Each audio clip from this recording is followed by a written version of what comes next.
Jioni ile gari walitumiza, nishafika. Bitese. Jambo monsieur. Sana umuntu ufite urungu se wakuganiriza hari kibazo. Mimi niko bien, niko mukazi ko mutuma mimi nangwa client. Mu kazi ariko nanjye nakubera umukiriya.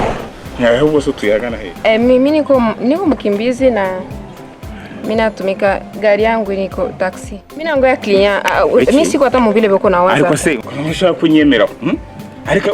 Ariko abantu mukuru buraye mw'impunzi mwabaye umuti. Ngewe mwaje turabakira tubafata neza nandi kukubwira nkabona ushaka kwigira ntuza. Kire ko ngufu tugende. Sawa tunashukuru lakini siko mimi sitaenda sieni pesa.